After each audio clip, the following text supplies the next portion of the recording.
why aren't I in there? I recognize Libby. Hit Baylor. It says mute.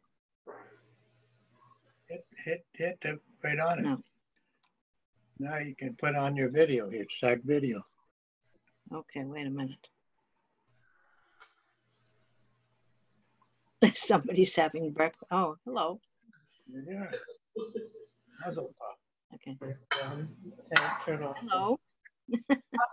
Hello. Hello. It says your video is stopped. I don't know. My video stopped. No, it's set on mine. I don't know.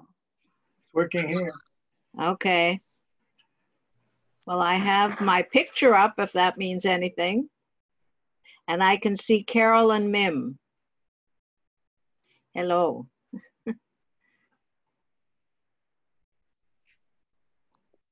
Yeah, I don't see anything either. We're in Maryland, so we're having lunch. We're on the East Coast. Okay, go ahead.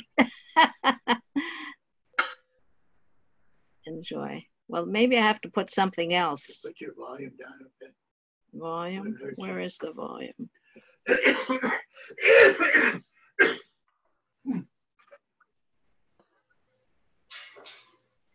Marty, I see. I'm turning it. Hello. Where's my volume, Marvin, here? Go down to the bottom. They say they can't see me. There's your bottom. Well, that's Go their down fault. here. You think I should put it down? Yeah, it's too loud. There, move it down halfway. Okay. Okay.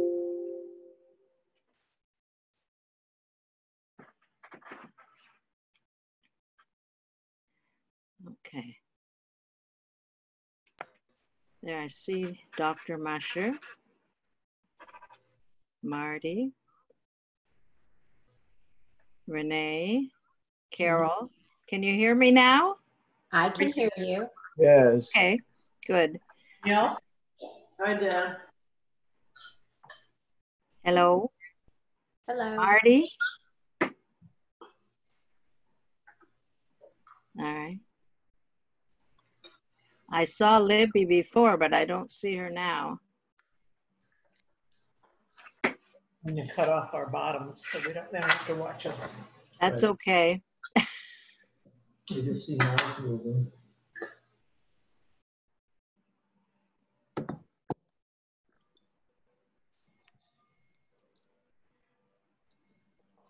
It's almost time.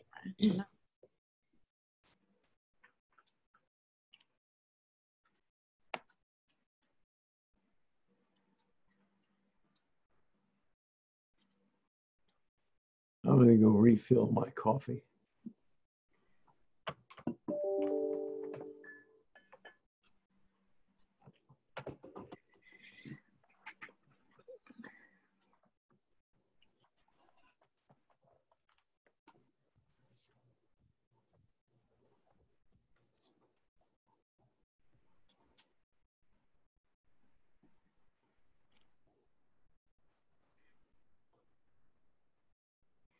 Now. Oh, there's Libby. Hello, Libby. No, she's connecting.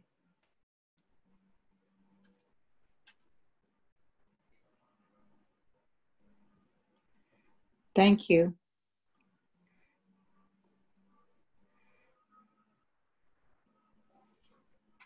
Is my, yes, it is on. Okay.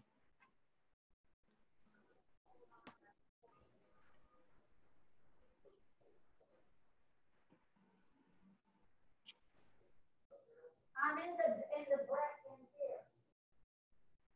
You know what I'm doing here?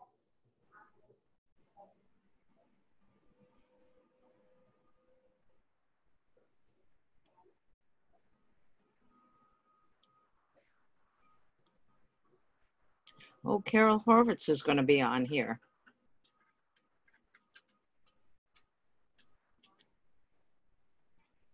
Or Paul.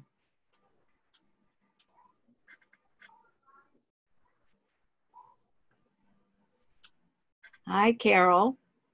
Hi, Paul. No audio. All right, put it. Are you watching Musher? Yes, Dr. Musher, right? Okay. All right, I gotta go comb my hair. Okay, I She don't, has to comb her hair. do you see Dr. Musher? I don't see him. Yes, he's right next to you, Libby. I Okay. just stepped out to get some coffee. Oh, there you are. Oh, That's now, thank you. And Renee probably went to get coffee, although she has no audio.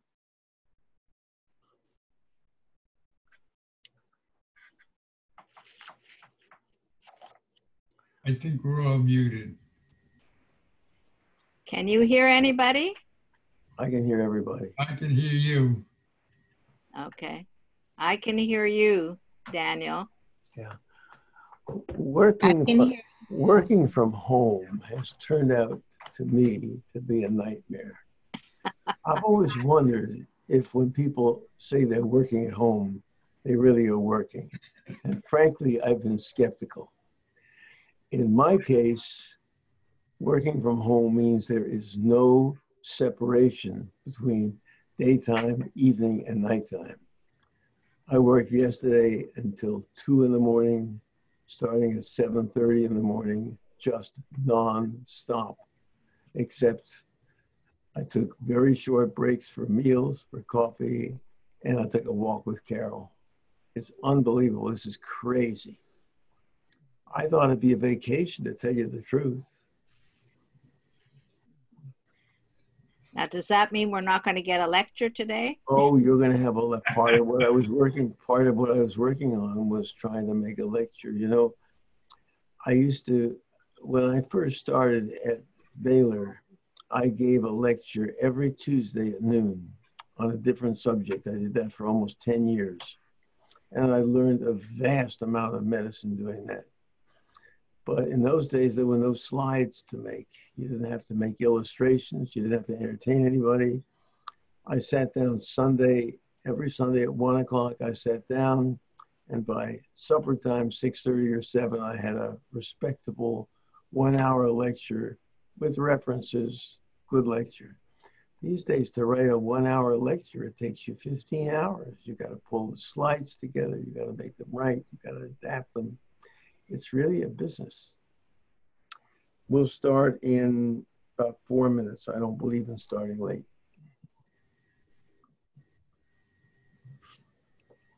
May I say a special good morning to Jerry Kaplan. Jerry, are you there? Unmute yourself and say hello. There are 16 participants, so you haven't been losing them over the weeks. They're staying with you. Yeah, well, you know, people drop out. It's okay.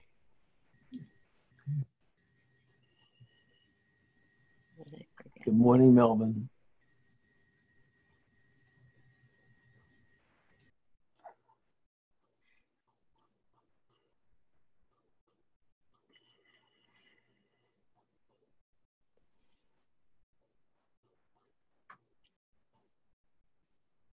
Stephen Baker. Okay, we have somebody new. Okay. 7. Go ahead. Hi, Pauline. I need to share my screen, and the sign says the host has disabled participant screen sharing. So will the host please allow me to share my screen? Who is the official host? You are. Oh, we got troubles, guys. We got troubles. I am not the official host. Okay. I can't control this, and I don't know how to share my screen. Oh, it's Samantha. It says Evelyn Rubenstein is the host. So Samantha is, Rabbi Samantha. No, not according to the participant list. Daniel, to share your screen, you go down to the bottom of the screen. I've done it. Yeah, there's a share screen thing, and the little sign comes up, says host disabled participant screen sharing. Ah. But I see you now. I'm gonna work on that right now. Let me fix that for you. Sorry about that. All right, who said that? That's Samantha. Okay, Samantha, thank you very much. There you go. Sorry about it's a default setting, so I have to change it every time. Sometimes I forget. Here we go. Let's try it now. Here's Judy Finkel. Try it now? Yeah, try it now. Aha.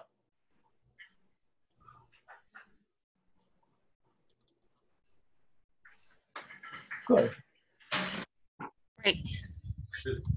Looks good. Good. Okay. Welcome everybody. I've changed the lecture slightly from the title. I thought I was going to do life cycle events and events of daily life. But there's so much stuff in this museum on life cycle events alone. I'm going to focus on that. If the JCC invites me back next year, I can do daily living, Torah ornaments, all kinds of other stuff. It's an astonishing museum, folks. It really is. And I hope this will be an inspiration for you to come in and look at it when the building opens up, except for those who are out of town, who are welcome to come into town, stay with us, and look at the museum. Now, why can't I change the slides? This is not good. Okay, there we got it. Life cycle events. So I had to decide, chicken or egg. Am I going to start with birth? Am I going to start with pregnancy? Am I going to start with death? I didn't know. So I'm starting with birth, which means I'm going to end up with death, which isn't very nice, but that was the only way to do it. So I'm going to start out before birth.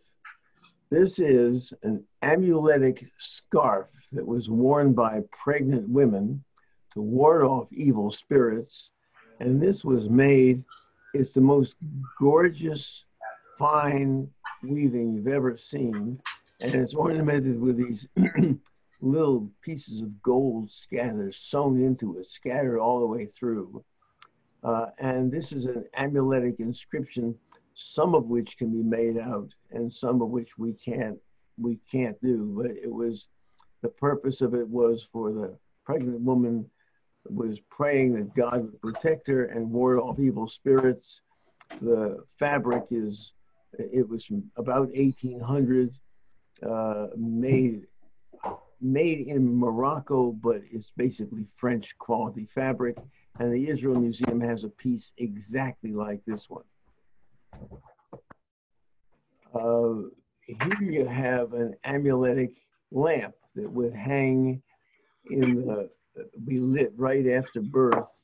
Now, you know, girls didn't get a fair shake, so the official interpretation of this is it was lit after the birth of a boy until the circumcision. But I imagine it was lit, a candle was lit, placed in this thing right up here, and it was lit for more until the circumcision. And I hope that some of the girls got recognized with the candle as well. Again, this is from the early 1700s, and you can see the astonishing filigree work on this thing. The workmanship in these pieces is simply amazing. This is a circumcision set. I'm not going into details. I don't know how it works. I was there once a long time ago. I almost passed out. Tom Freudenheim will remember that I almost passed out when we went to Rabbi Rubinstein's child circumcision. It's a circumcision set. Circumcision set, and this is 19th century Germany. This is a very interesting work. This is a wimple. This is a piece of fabric that's made by the family of a newborn boy to wrap him at the time of circumcision, and it's taken back out to wrap the Torah for his bar mitzvah and also often for his wedding. So it's a wimple. I'll use the American pronunciation. Wimple is a German word. It's a wimple, I'm sure. But this one is just linen sometimes they're embroidered, but this one I'll show you up close isn't embroidered. It had block letters on it. And actually you can see Yisachar, Beryl, Ben Avram, Gary, it's a good Ashkenazic name, Gernsheim. And you can see that he was, I'm sorry, I'm pointing with my finger, good time. And you can see that he was born on Shmini Atzeret.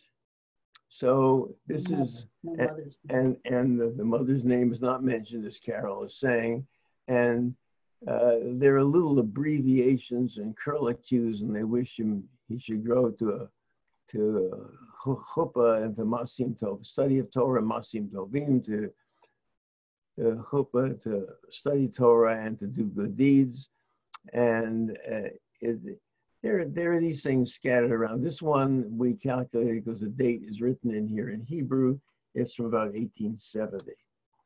So I've shown you therefore the amulet scarf that was worn by the pregnant woman, the amulet lamp that was hung at the time between the birth and the circumcision. And this is the vimple that was used to wrap the baby for the circumcision, brought back out to wrap the Torah for his bar mitzvah and for his wedding. So now there's not much to show for a bar mitzvah. I didn't know what ornaments to show for a bar mitzvah, so the best I could do was a fountain pen. Okay, we don't have that in the museum. Marriage. We have some very beautiful ketubot I'd like to share with you, marriage belts and wedding rings. So a ketubah is a document to protect the bride in case of divorce or death of her husband. And I will remind you that divorce in biblical and Talmudic times was a husband just telling a wife she should go away. And that's the way it's remained in the Muslim world. There is a mohar, it's a bride price that's mentioned in Torah. A marriage document is first mentioned in Tobit, which is a book that's in the Apocrypha, didn't make it into our Bible. It was written around the 2nd century before the Common Era, around the same time as the book of Daniel, but Tobit didn't make it into our Bible. There is in Tractate Ketubot, which was written down between 250 and 400 Common Era, attributes the ketubah to Shimon, who was a 2nd century before Common Era rabbi, and that actually fits with the mention of a document, an actual marital document in Tobit. The current wording, it's worded in Aramaic, and it was written down by Maimonides. And it really hasn't changed except for the Ginsburg clause and for people who choose not to use it at all. It hasn't changed for a couple of thousand years. It's astonishingly liberal in favoring the rights of a woman. I mean, we were millennia ahead of other people in this regard.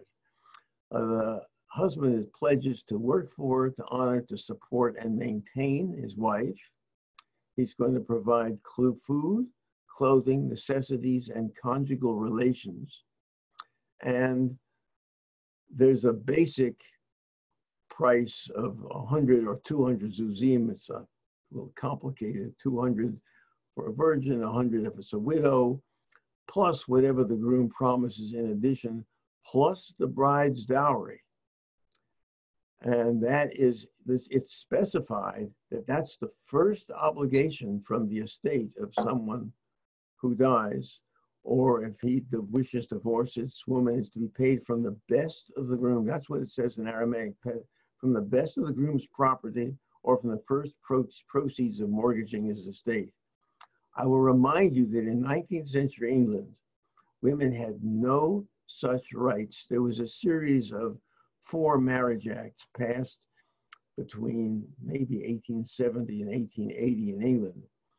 But basically, if a woman had money, had the estate, when she married, her husband took over absolute control over it. And you read any good 18th and 19th century novels, you know they would gamble it away, waste it away, whatever it was. The woman had no recourse. So the idea of a ketubah was a tremendously advanced document. Now, Here's a ketubah. This is your standard old Ashkenazi ketubah. And I imagine that most of us, except maybe the very young ones who are watching this, have one like this. I wish I've got these pictures in the way, so I can't. Oh, I do want to show you this beautiful one yet. It's got a formula in the first day of the week, 15th of the month of Sivan, and it says Con here, Con Laredo, Texas. So you know whose ketubah this one is. I want you to pay attention to the wording because I'm going to show you what is different about Sephardic ketubah. It says Laredo, Texas. It doesn't mention the Rio Grande. It just says Laredo, Texas. And there's nothing illustrated, nothing beautiful about it. It's just a plain written document.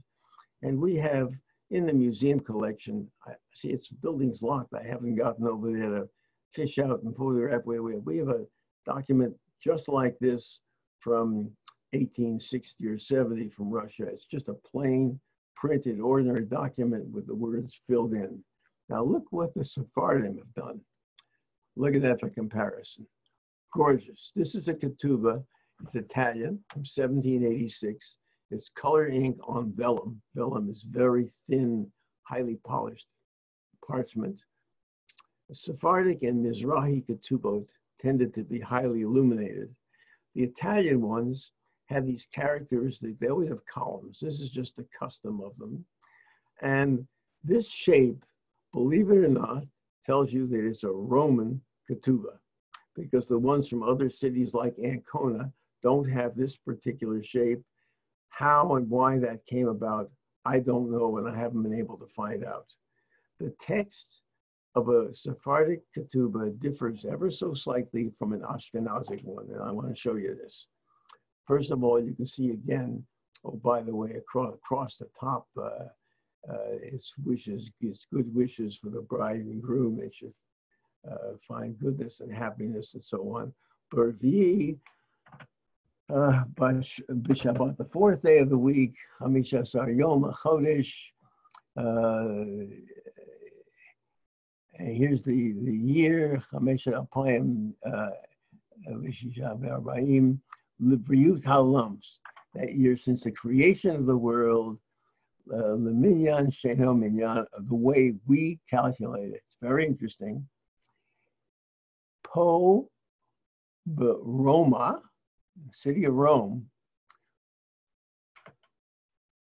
Matadatva al Nahar Kiberi, on the banks of the river, situated on the Tiber River. So the Sephardic ketubahs, guys, for whatever reason, tell you a city and they tell you a body of water that the city is adjacent to or situated on.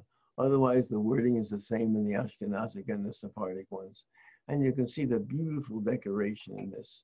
So this is a Roman ketubah from 1786. Now here's another one. And I've written that this is Afghanistan, but this is incorrect. It's a city near the border of Afghanistan and Persia, but it still should be counted as Persia. And one art historian said about the Mizrahi ketubot, they adhere to the principle that nature abhors a vacuum. So there are no open spaces. It's every single thing is filled in. But look, the beautiful, this is, of course, not a wealthy person. This one is a wealthy person who could commission a scribe to do this, make this on parchment, this particular shape and so on. This one is colored ink and black ink on paper, but it still is a very highly illuminated ketubah. And these things were kept as we're supposed to keep our ketubah in the bedroom. We're not supposed to cohabit if we don't have a ketubah in the room with us. And you can see it was folded up. It's a piece of paper, it was folded. So we acquired it at an auction from Kastenbaum, but it's a lovely document. Now, this is one of my favorites. And this one, Ketubot by this artist are in Israel Museum, identical to this, guys. It's different names because it's for different couple. Beit Sufot and the Jewish Museum in New York. And what's interesting about this is they all show things that are unique to their individual countries. The Italian one I showed you has columns. So who has columns? Rome has columns. The Italian culture has columns. This has a rising sun with a face in it behind lions. And that is the Persian national symbol. So this artist, whose name, interestingly, is Yeshua, which is Jesus, Yeshua ben Harav Aharon, in 1886, made this ketubah. And he used Persian symbols. You also see hupos, beautiful decoration, floral decorations all the way around. And here's the text of the ketubah, and you can see place for the signature and additional gifts that the groom is promising the bride along the bottom. A very beautiful ketubah, and as I say, by this same artist. They have them in the 3 major Judaica museums in the world, and we're fortunate to have one. What year is it? This is 1886. This is one of our, this is next to our newest acquisition.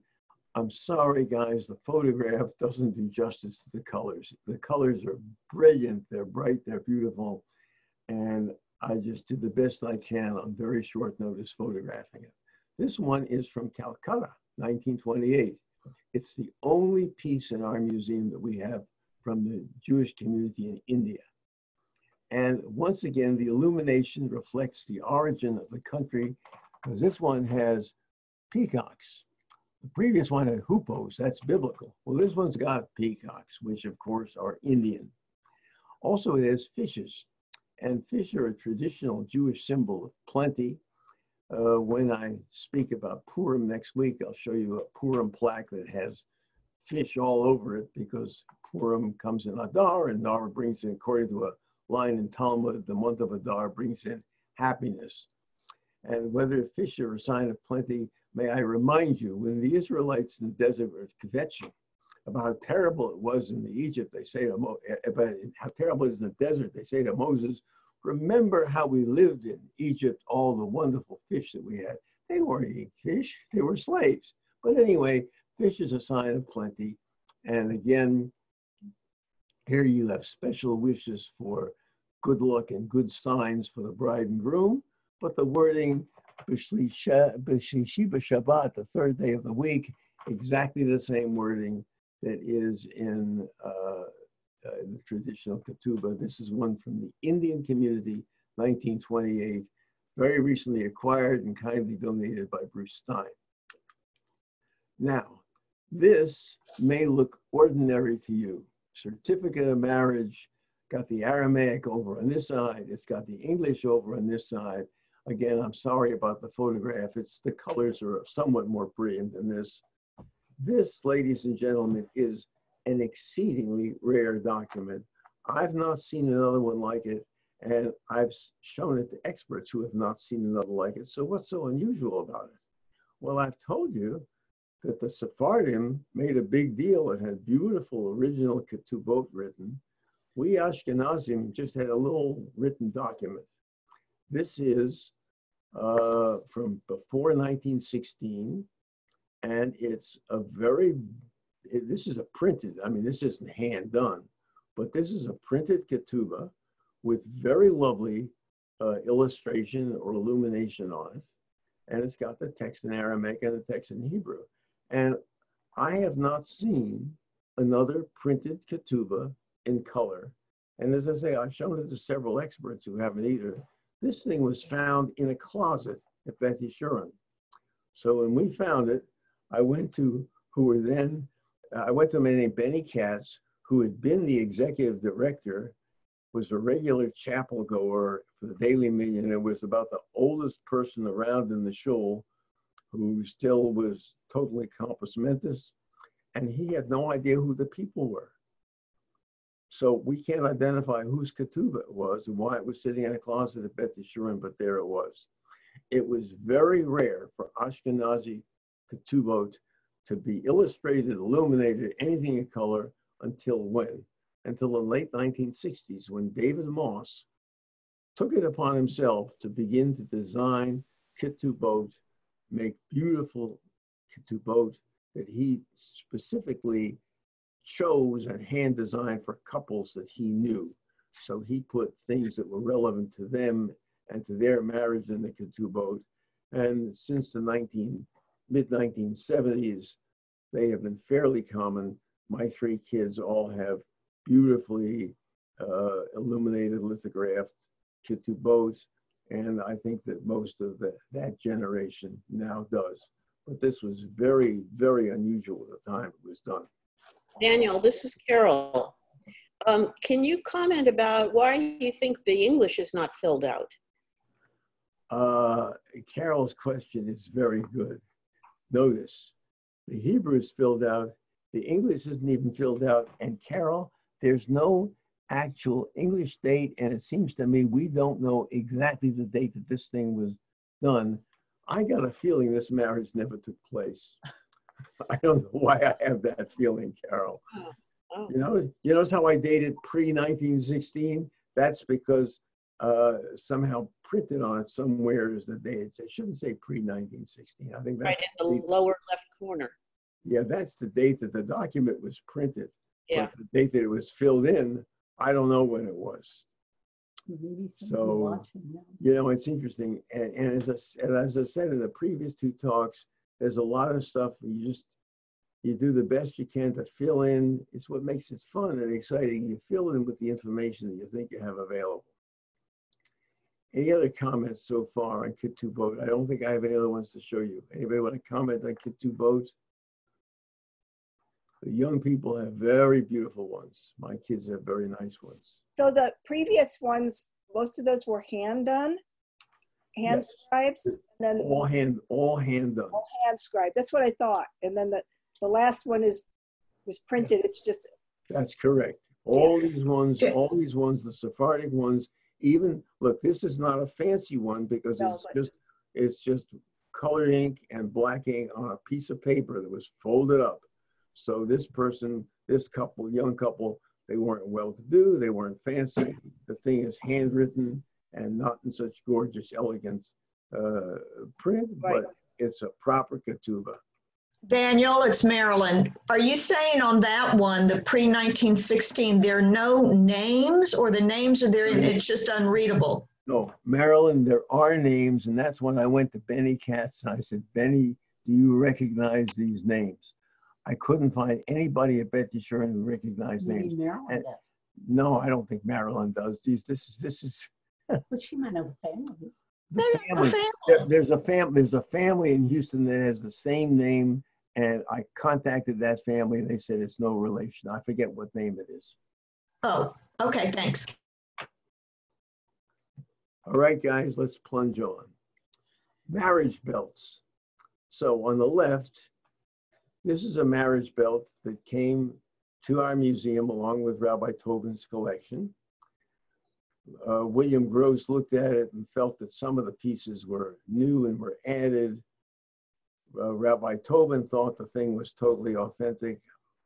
I'm not going to get into that battle. I don't know what's right or wrong, but a marriage belt was worn by the bride and sometimes by the groom in Ashkenazic weddings.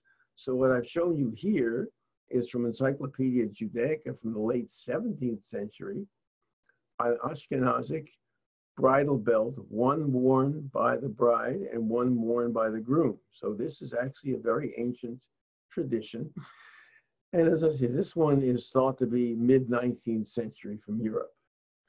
However, again, the Ashkenazim, well, we're okay.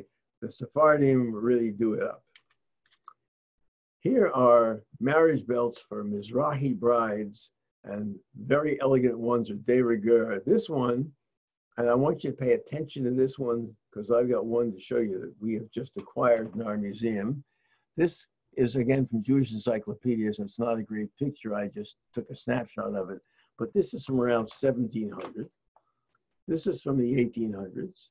This is from the early 1900s in Jewish Encyclopedia. And this is a more recent one from Google Images. But in every single one of them, ladies and gentlemen, note, the bride is wearing some kind of an elaborate and elegant belt. So the newest acquisition by our museum, and you are now getting to see it for the very first time, because the only people who've seen this so far have been Carol Emery and Lisa Unsel and me, because it just came in. And this was donated by Jerry Kaplan's kids in honor of his 90th birthday. Look at that. Oh, yeah. It is the most astonishing piece of workmanship. It's from the late 1800s, and it's a Moroccan marriage belt. It's very heavy. The workmanship is simply spectacular. Look at that thing up close. I mean, it just is remarkable that someone could have taken the time and trouble to make something like it. And to wear it, it's heavy. Let me just tell you, it is a heavy piece. On the back, this is just the front. The back has, they call these amuletic inscriptions. These are all written to ward off evil spirits and to wish good luck for the bride, and for the extensive inscriptions all over the whole back of it. This is an absolutely amazing piece. I'm sorry, going the wrong way. I have not seen, in all the years I've been looking at catalogs, I haven't seen another piece like this one. And we were very, very, very pleased to be able to acquire it. So, wedding rings. As you all know, at the wedding itself, it's supposed to be a plain band. I don't think it doesn't have to be gold, but it's supposed to be plain, no ornamentation. So we don't have any of those in the collection, and one of these things that I'm showing you. So during the Sheva Brachot, for 7 nights after the wedding, the poor bride and groom did not get out of town for a honeymoon. They stayed and had dinner with their family and extended Birkat HaMazon and Sheva Brachot every night for the next 7 nights. And they wore some kind of a special wedding ring during that 1 week. This is one that's Italian from around this one is from the very early 1700s, and it's in gold. There are 2 bands that have been fused together. And of course, there's nothing simple about it at all, but this is just worn for that purpose. This is a beautiful reproduction of one. And this top opens up, and apparently spices and things could be put in there. Maybe smelling salts in case somebody's gonna pass out. This is a reproduction of one from the 18th century. And this is a reproduction by Abraham Hecker, whom I mentioned to you last week, one of the great modern craftsmen of Judaica. He lived in New York, but he had the work was done either in Portugal or in Israel. And this is, look at this is, here you have, this is where the finger goes. So this thing is huge. I don't know if anybody could wear this for supper. I don't know what they did with these things, but this was a community marriage ring. So the community had this thing, and they would lend it out to the bride for her to wear for the Sheva Brachot for the 7 nights after the wedding. It doesn't stay on your finger. There's no finger really big enough to go through this. The thing falls open. I'm just telling you what I know. Does anybody know any more about these things than what I've said? Anybody want to comment? I've looked it up. I've studied it. That's all I can do with it. But these are wedding rings from 1700 to about 1950. But this is a copy of an older one. Daniel? Yes. It's Lisa. Madonna Gershon-Wald says that she has a gold one, or one like the gold one. I'm wondering if hers opens up like that one does. Yes, it opens up. It has blue enamel inside and says Shaddai. It's exactly the same as this one. Oh, beautiful. My mother bought it. My mother bought it in Israel during my brother's bar mitzvah. So that was in many, many years ago. Oh, that's great. In the 80s, I'd say, the early 80s. And then at my wedding, I used my own, you know, I was married with a simple band and also wore this on my other hand. And she had it made, she had a bracket made that fits on the bottom part of the band. So it would hang upside down, but wouldn't be twisted on a chain. So you wore it on your other hand at the wedding ceremony. Very nice. Yeah. Thank you. That's more information than I've heard about these pieces from anyone. But you have one just like this. This one does open. I didn't include the picture of it. And just as you say, there's very beautiful, I think it's a dark green or a blue enamel. Yeah. And it has a little chamber inside. And this was a copy that was made. I think you say you had one in the 70s. Is that right? I think it was like the late 70s, early 80s. She bought it. And I've dated this as a copy. I've dated it in my mind to the late 60s, early 70s, but it is a copy of a much older piece. It's very beautiful. I think it's nice that you have one. I think it's a gorgeous piece. Yeah. All right, let's move on to see what else we have here. Oh, death and Yahrzeit plaques. I'm sorry, guys. Anybody wants any more about births and weddings and brisses? So we have to move on to death and Yahrzeit plaques. This is a Yahrzeit plaque, stone lithography by a guy who went from Germany to Jerusalem as a very young man in the 1870s. And he did stone lithography, and he set himself up to do Judaica in Palestine, in Jerusalem, in about late 1870s. We have from him the piece that I will show again if I get a chance next year, a magnificent piece of stone lithography that shows, it looks like a picture of the Temple Mount, but if you look really closely, every single line consists of verses from the Psalms, and it's made with every one of the Psalms. I'm sorry, I should have had a picture to show it to you, because an example of this man's workmanship. Anyway, he's very well known. It's a Yahrzeit plaque, and it's formulaic. I mean, these things basically have the same wording on all of them. The same abbreviations for the soul should rest in peace, and candles. These are all very similar. But, you know, I never understood exactly what they were supposed to do. So let me show you two other. Did anybody know what do you do with the Yahrzeit plaque? Does anybody have one? Anyone have one hanging in his or her home? Well, here's one that was given to us by the Mendlevites, and you can see there's some writing in here. You can't really see what it says, but I got one that just want to show you another one, very different style. And this is someone who died in 1930, but look at this. This is how they were supposed to be used. When someone passed away, somebody at the funeral home would take a Hebrew calendar and write in all the dates. So let's just say this person died in 1967. And this would tell you when is going to be your Yahrzeit in 68, 69, 70, and so on, all the way. Oh, died in 1948. And it's going to carry you forward all the times that you're going to have to say Yahrzeit for your mother. And it's all written in. And I was told that this would be done at the funeral home.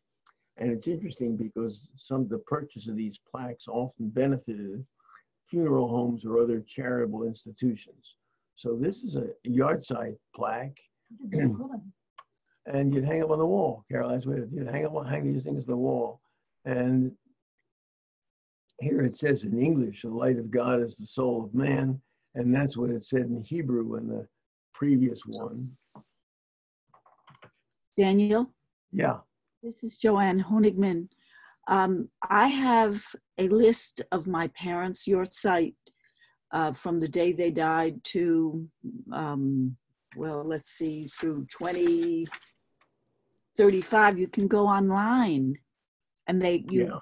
put in the date of their death and they will give you the Hebrew Yahrzeit of it. I have it for both my mother and father. There is an online utility. I don't have the link right now, but I printed out the list of all their dates. Well, as two sides of this, of that Yahrzeit plaque that you just showed. we've had perpetual calendars. It's very interesting. We've had them for years, and obviously these things far antedate Google, and they were filled out. I remember when I was a college undergraduate, and for sophomore year, Harvard announced registration was going to be on Yom Kippur. And I went to the dean and I said, you know, that's really not a proper day to have registration. And he looked at me in a very pompous Boston way. He said, well, you know, we figure out these calendars 5 years in advance. And I bit my tongue. I didn't say, schmuck, we have these things for hundreds of years in advance. I just didn't say, well, what can you say? But anyway, we did have these. Look, this one starts in 1911, and all the dates, it's very faint, but you can see the dates are all filled in. Till 1980. Yeah, so I showed you the newer one that so you can actually see. So this is a Yahrzeit plaque. I've never seen one hanging in somebody's home. Anyone seen one hanging in anyone's home? Any of your parents or grandparents? No, Daniel, yeah. This is Marty.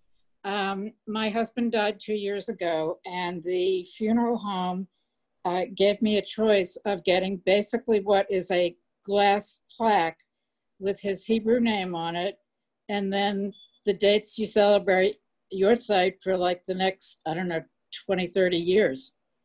So it's a contemporary version of this. So it still is going, yeah. And it just, you know, sits on a table or wherever. Okay, so that's a Yahrzeit plaque. Now we also have memorial lamps, and this one is it's interesting. This one's in alabaster, and let's see.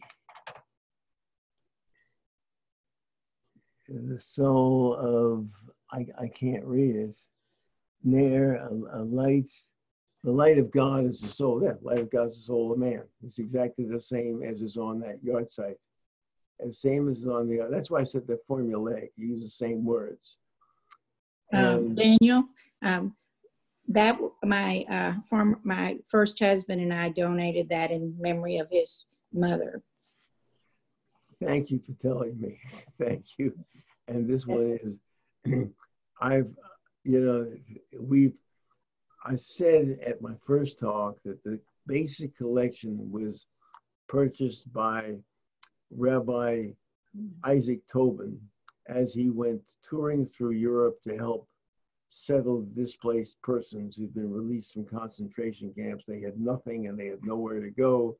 And the Jewish Welfare Board sent American representatives, rabbis, to help settle these people, to help find something for them. And many of the most magnificent pieces in our museum collection come from that period. He was a rabbi. I don't think he had any money to speak of, but as I said, he had American dollars and he could get cigarettes.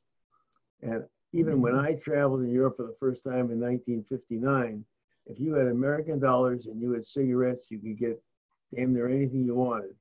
So he salvaged a lot of the major artifacts that we have in our museum, either silver or brass. They would have been melted down because nobody would have cared about them. And that's how we know that the things that came from Rabbi Tobin are all authentic.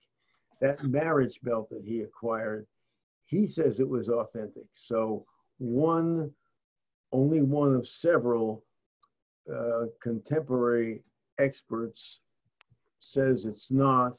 I think that Ashkenazic marriage belt that I showed you is contemporary.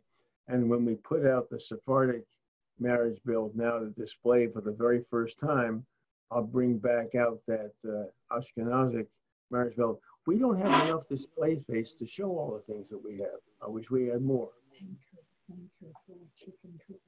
Okay, the one to the left is, this is a Mizrahi Jewish one, and I forget which country it is, but I think it's very hard to tell which country they're from because the style is the same.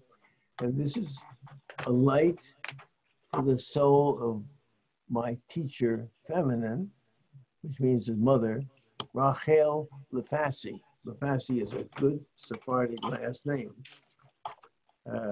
And this, of course, this candle would be placed in here and lit to observe the Yahrzeit. It doesn't have all the dates the way Yahrzeit plaque does. So it has that. Daniel, this is Carol. I think we should note also that this type of lamp was hung on the wall the same way the Chanukiot are also hung on the wall. That's very distinctive Sephardi. Thank you, and that's exactly what Carol was referring to. See the little hook up here? That hook stands up and hangs on the wall. Very, very beautiful. And you know, obviously, where the museum has been blessed by having people come in and donate things that come down through their families. It's really what has greatly added to the original collection. So, guys, that's what I had to say about life cycle events. The final lecture will be next week. Our museum has an astonishing collection of Hanukiot, several of which are represented in major catalogs from Israel Museum, Jewish Museum in New York. And I'll show Purim objects. It's out of season, but that's what's scheduled. And if next year the JCZ has to be back, we'll talk about Torah ornaments and everyday life objects and all kinds of other things. Any other questions or comments? Thank you. It was wonderful. All right. Yes, it was very interesting. Daniel, one question that's Marilyn. With Rabbi Tobin, where he went to the displaced person, he went to help and blah, blah, blah, and money and cigarettes and he salvaged these items from the people in the displaced person camps and their bags that they somehow managed to save, from Germans, from... That's a very, very important question. And then the secondary part of that is the provenance, because there's a whole, situation, of course, with art, art, like on the wall art. So that's been my question for the last 3 weeks.